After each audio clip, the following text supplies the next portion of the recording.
Today's class we will see about unit 3, that is analysis of linear time invariant system. Okay. In analysis of linear time invariant system, before that linear time invariant system அப்படினா என்னன்னு நாம ஏற்கனவே first unitல பார்த்திருக்கோம், right? So linear time invariant system அப்படினா the system will not vary with respect to time. Okay, the response of the system will be in linear, that is equal. That is called a linear time invariant system.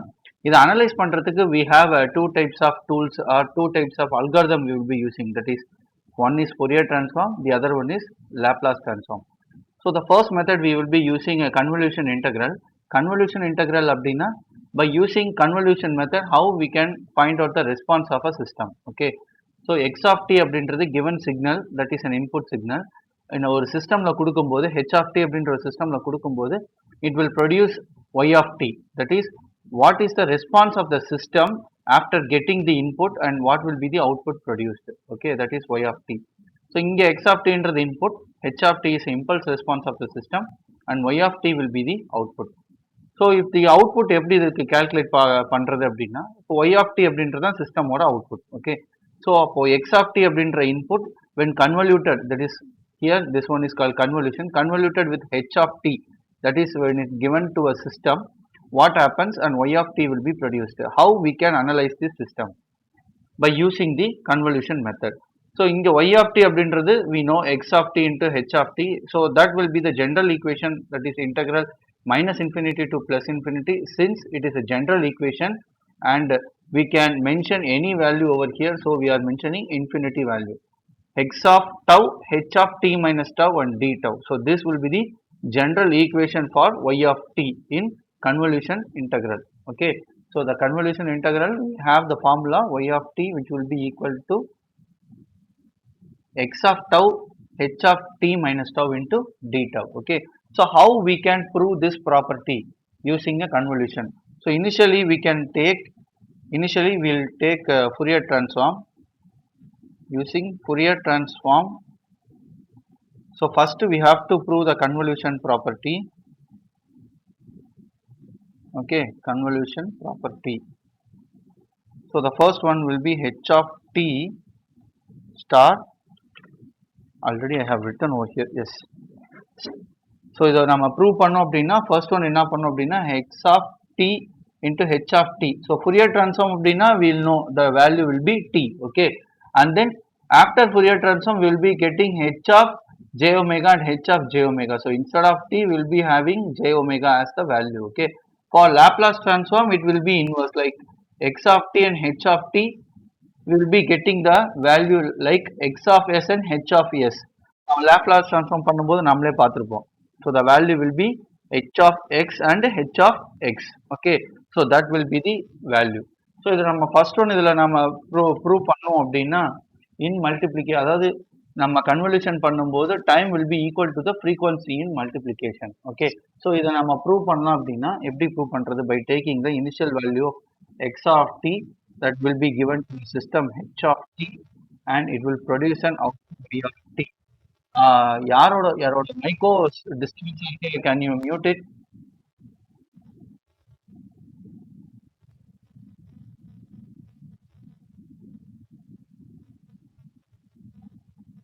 Anand, Anand, yes, thank you. யார் ஆனந்த் அப்படின்றது? Actually Nanda, Nanda.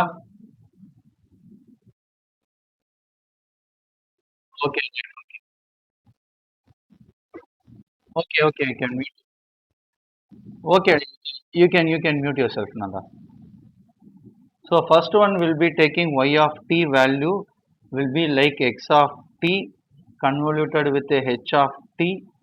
The formula will be integral minus infinity to infinity x of tau and h of t minus tau into d tau. So this will be the equation number 1.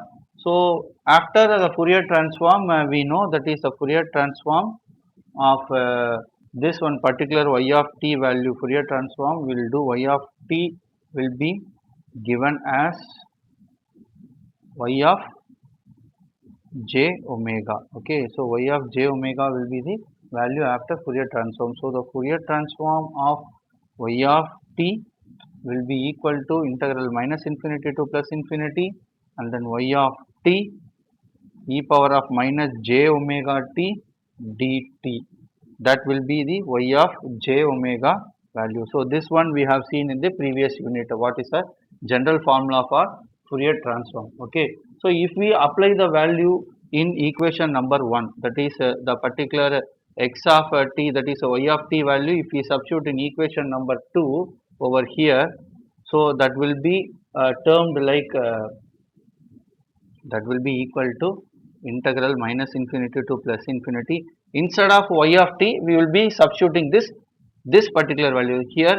Y of t value will be x of tau and h of t minus tau d tau. So instead of this y of t, we will be substituting this value. Okay. So substituting 1 in 2. Okay. So அப்போ இதை நம்ம value substitute பண்ணோம்னா we will be getting double integral value. So double integral x of tau h of t minus tau and e power of minus j omega t d tau into dt. இங்கே இதோட இந்த ஈக்குவேஷன்ல d tau இருக்கு, அந்த இந்த ஈக்குவேஷன்ல dt இருக்கு. So d tau and dt. Okay, this will be equation number 3. Okay, though this value will be y of j omega. Okay, so first we have to do the substitution part. So the substitution part la நம்ம என்ன பண்ணுவோம், first இங்க d tau and dt இருக்கு. So we have to do the value, we have to simplify this particular value. So let t minus tau, we will assume it as n. Okay, so if we want to substitute the particular this t value, we have to take t and rest of the things will be in the right hand side. So n plus tau will be the value. So this will be equation number 4 and this will be equation number 5. Okay, இதை நம்ம with respect to capital N க்கு நம்ம differentiation பண்ணோம் அப்படின்னா என்ன வரும், இந்த particular equation number 5, equation number 5 with respect to dn. Okay, so பண்ணோம் அப்படின்னம்னா dt by dt dn. இந்த இடத்துல நம்ம எப்படி எழுதலாம், இதை dn by dn by dn plus d tau by dn. So இதுதான் நம்ம ஜென்ரலா நம்ம differentiation with respect to n பண்ணும்போது நம்ம பண்ற வேல்யூ. ஓகே, ஸோ அப்போ dt இந்த t இருக்கு, ஸோ dt by dn, இங்க dn by dn plus இருக்கு, so plus d tauக்கு d tau by dn, because we are integrating with respect to dn, sorry, differentiating with respect to dn. So this will be 0 and if it is cancelled, the value will be 1. Okay, so what will be the next value over here? So dt by dn, which is equal to 1, and then dt equals to this dn will be over here, so dn. So we can replace dt as dn for the simplification. Okay,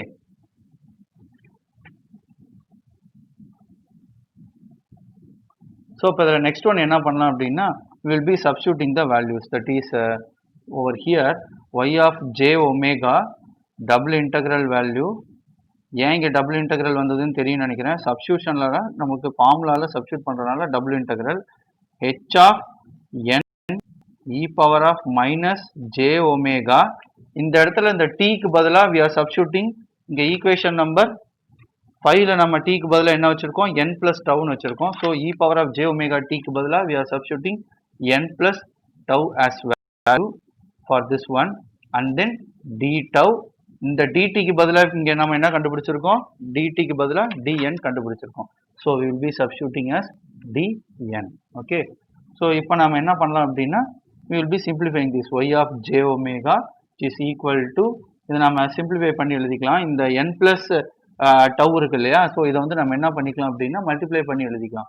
so multiply பண்ணோம் அப்படின்னா we will be getting minus infinity to plus infinity for both the integral value x of tau into h of n e power of minus j omega n into 1 time of j omega n and then minus j omega n into tau. Okay, so for e power of minus j omega tau d tau dn. Okay, so இப்போ நம்ம என்ன பண்ணலாம் அப்படின்னா இதில் ரெண்டு integral value இருக்குது. இங்கே tau வேல்யூவோட இந்த e power minus j omega tau எழுதிக்கலாம். இங்கே h of n e power of j omega என்னோட இந்த டிஎன் வேல்யூ எழுதிக்கலாம். ஏன்னா இன்டெக்ரல் பண்ணும்போது will be the simplification of integration will be very easy. Okay, so அப்போ after simplification will be splitting the terms x of tau e power minus j omega tau d tau into multiplication, so into integral of minus infinity to plus infinity h of n e power of minus j omega n into dn. okay, so இப்போ x of tau e power of minus j tau x of t e power of minus j omega t dt அப்படின்றது என்னது x of Fourier transform value. அதே போல h of n e power of minus j omega t அப்படின்றது என்னது Fourier transform. Instead அதுக்கு பதிலாக n இருக்கு. Okay, so அப்போ கன்வல்யூஷன் ஃபார்முலால நமக்கு என்ன கிடைக்கும்? Actually y of j omega will be equal to x of j omega into h of j omega. So இந்த ரெண்டு டேர்ம் தான் x of j omegaவும் இந்த h of j omegaவும். ஓகே, ஸோ அப்போ we will be getting this particular value. okay, so this will be the proof for the convolution for both the values. okay, so இப்போ நமக்கு ஒரு some பார்க்கலாம். So ப்ராப்ளமில் எப்படி some நம்ம solve பண்ணுறது அப்படின்னா for the given LTI system, that is the impulse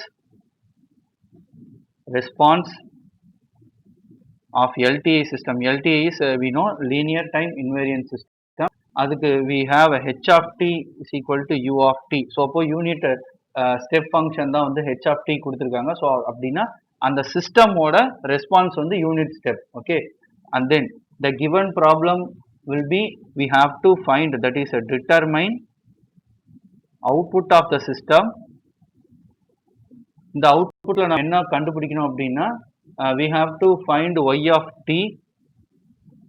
t if அப்போ எந்த இன்புட் இருக்கும்போது x of t will be equal to e power of minus at into u of t. So அப்போ x of t ஓட value என்னது? e power of minus at into u of t using என்ன function use பண்ணி இப்போ கண்டுபிடிக்கணும்?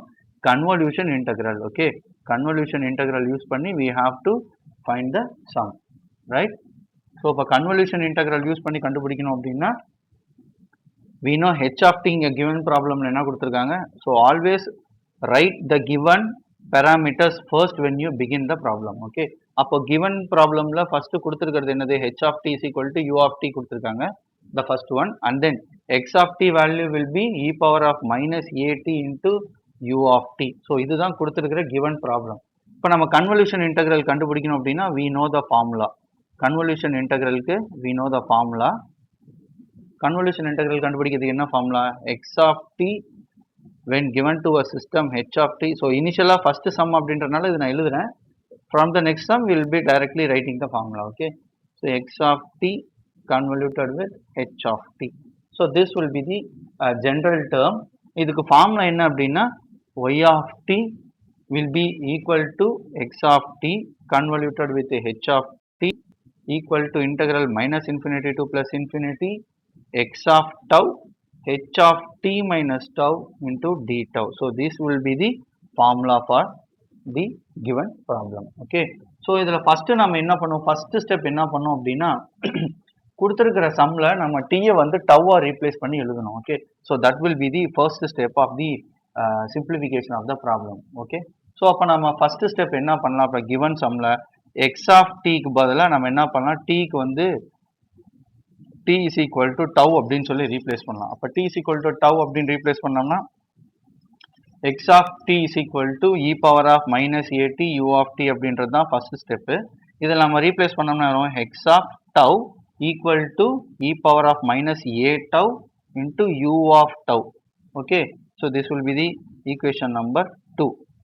So இப்போ நம்ம tau replace பண்ணியாச்சு. நெக்ஸ்ட் ஸ்டெப் என்ன பண்ணுவோம் அப்படின்னா இப்போ கிவன் சம்மில் t is equal to t minus tau. ஏன்னா இங்கே h of t minus tau இருக்கு இல்லையா?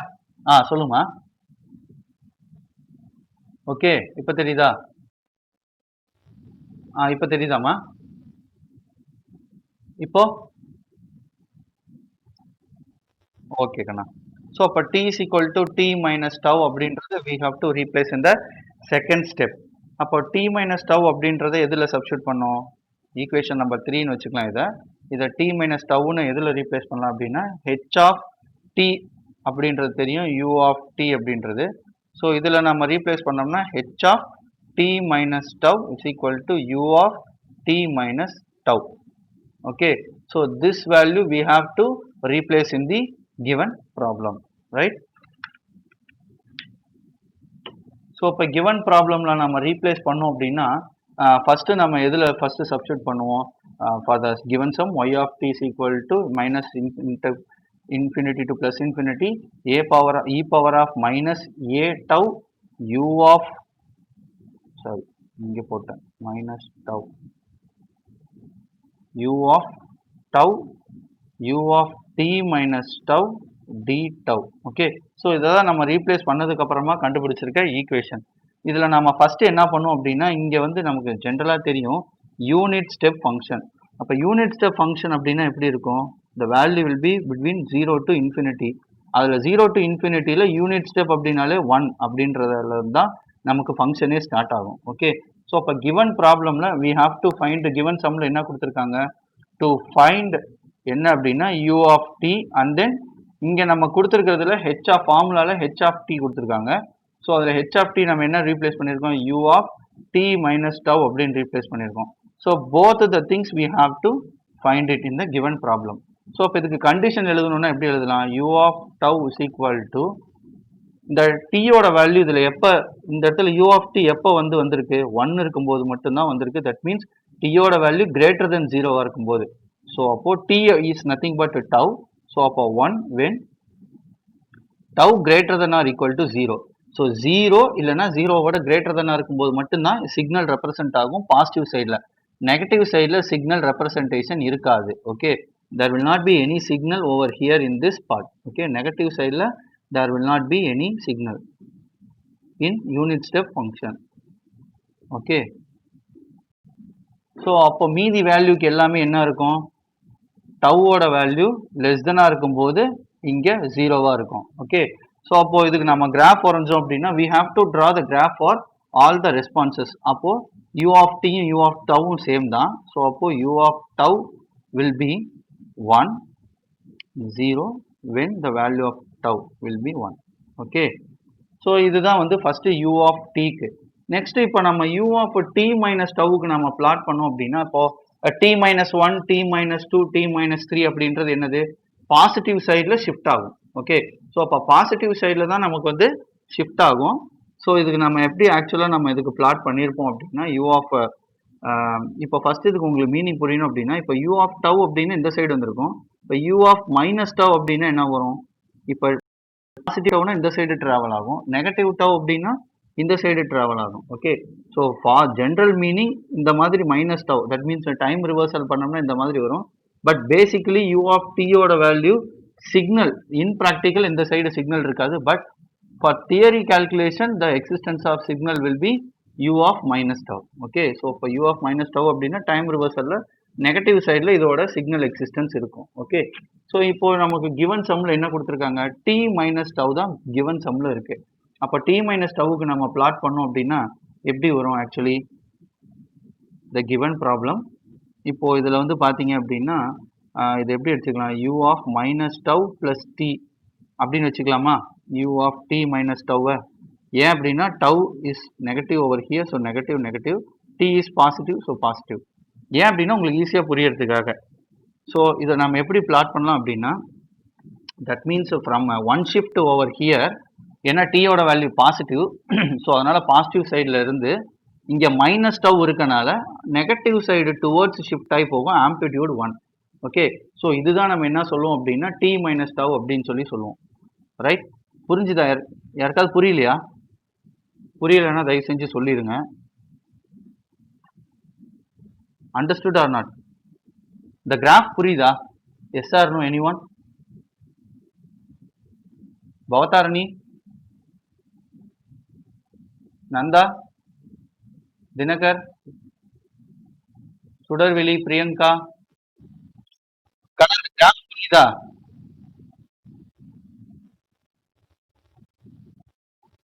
ஓகே, அப்போ கிவன் கண்டிஷன் நம்ம ஃபர்ஸ்ட் ஒன் என்ன கண்டுபிடிக்கணும், given problem u of t அப்படின்றது இப்போ கொடுத்துருக்கிற சம்ல நம்ம ஃபங்க்ஷனுக்கு கிவன் சம்ல என்ன கொடுத்துருக்காங்க? கண்ணா சொல்லுப்பா. ஃபார்முலால இருந்து இன்னொரு டைம் எந்த இடத்துல? இந்த இடத்துல இதுவா? இது இது இங்க இது ஃபுல்லாவே வா? ஓகே கண்ணா, இன்னொரு மீட்டிங் அப்படியே அப்படியே எல்லாம் ஜாயின் பண்ணிருங்க. முடிய போகுது டைம்.